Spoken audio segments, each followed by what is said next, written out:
Leon Bridges remembers the exact moment he realized something had gone wrong. It was June of 2016, and Bridges was performing a headlining set in front of a mixed crowd at the Roots Music Festival in Philadelphia when he noticed a visible disconnect with the black fans in his audience. As Bridges interspersed his pop-leaning, 60s-inspired R&B with a cover of Genuine's modern classic Pony, he noticed the black portion of the crowd stirring about, disengaged with his music.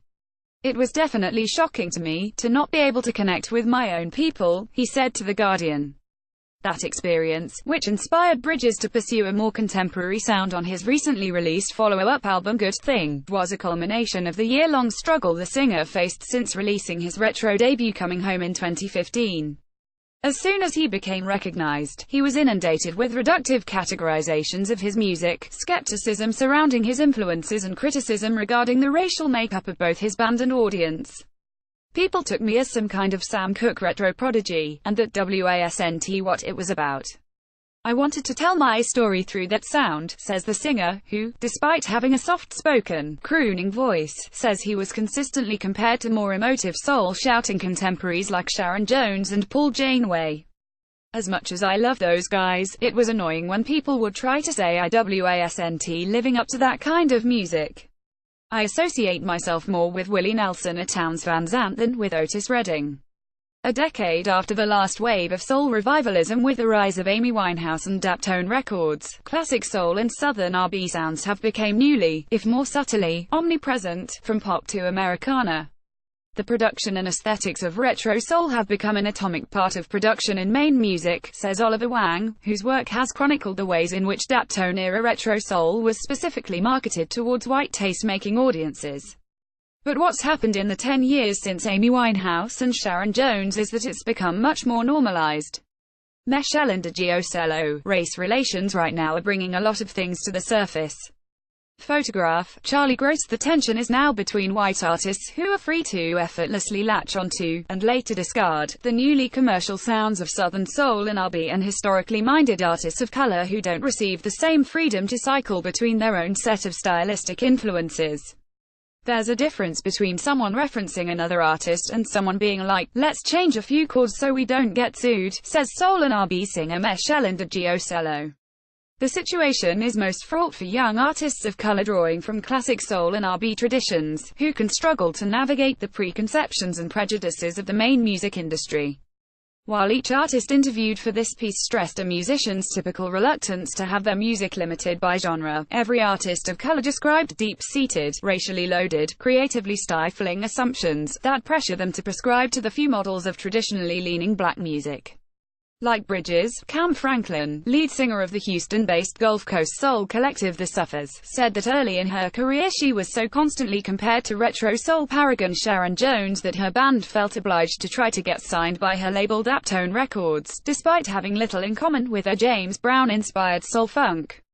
"It's been almost soul-crushing for me sometimes. At what point do I get to be myself and not just another black girl singing soul music to you people," says Franklin, whose adventurous new album Everything Here blends 70s R&B, disco, jazz and contemporary gospel. "It's something that affects every woman of color in this industry, but I look forward to the day that it doesn't. Something you get used to, being a person of color in music, is people trying to tug around your genre, so you've got to scream it louder that I am this," said Yola Carter, an emerging British singer who defines her sound as country soul. Over the past 3 years, an array of white Americana artists have turned to the sonic template of Muscle Shoals and Stax to broaden their sound. In 2015, a heretofore unknown country songwriter named Chris Stapleton released Traveler, a soulful country, roots hybrid that has since reshaped the entire landscape of main country music. The premise was simple: draw out the haunting emotion of Stapleton's deep-throated vocals by blending his country balladry with R&B melodies. The album's highlight, Tennessee Whiskey, paired the country standard to the arrangement of Etta James' Muscle Shoals' classic Kid Rather Go Blind. Chris Stapleton: "We have a love of outlaw country things and soul music and old R&B." Photograph, Laura Roberts, Envision, app. "We have a love of outlaw country things and soul music and old R&B," Stapleton said of his relationship with the producer Dave Cobb, who has gone on to produce a slew of R&B and etic country roots albums in the last several years. The summer of 2015 also saw the release of the self-titled debut from Nathaniel Rateliff and the Night Sweats, a surprise success that mixed an energetic roots rock approach with a bursting, Stax-inspired horn section. With their 2015 releases, Stapleton and Rateliff offered twin models for how white singers can use Southern soul as a means to articulate masculinity. Stapleton deployed the idiom as a vehicle to express a certain fragile vulnerability, while Rateliff used an exuberant soul review to access primal bravado. Others like Sturgill Simpson, Anderson East the Texas Gentleman and Cale Tyson also draw from Muscle Shoals' historic R&B legacy and, at its best, the mindset has fostered a group of progressives engaging with complicating and breaking down the segregated strands of American music.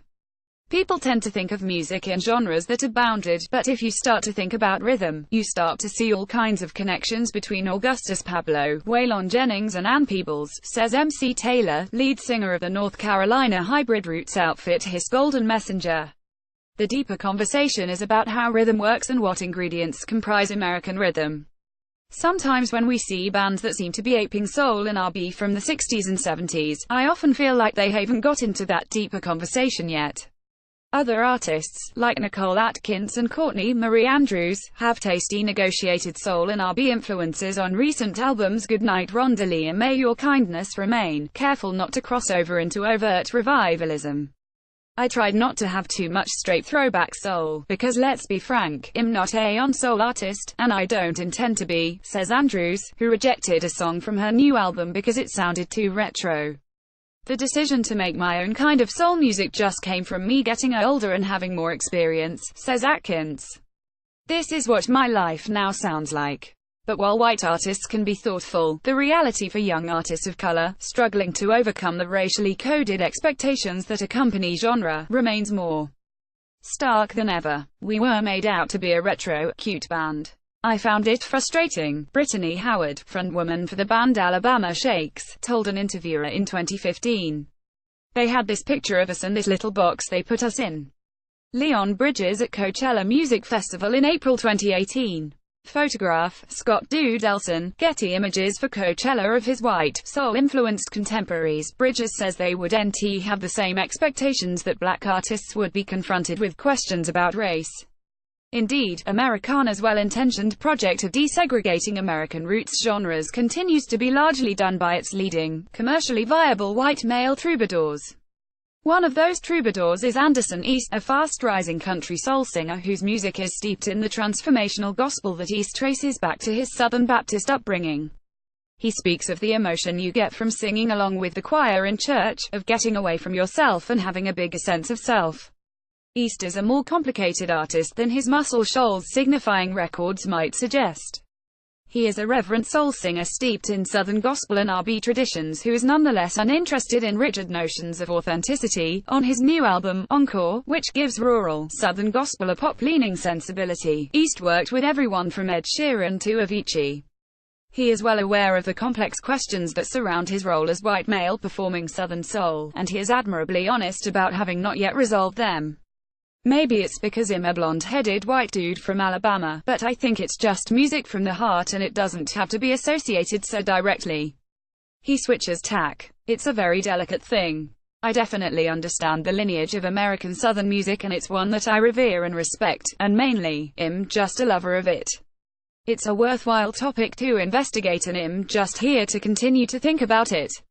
Other singers like Nathaniel Rateliff, who declined to be interviewed for this story, have expressed something closer to lack of interest in examining their role in contemporary R&B revivalism. He refers to Southern soul as working-class music, and has mostly shrugged off conversations about retro soul, race and appropriation.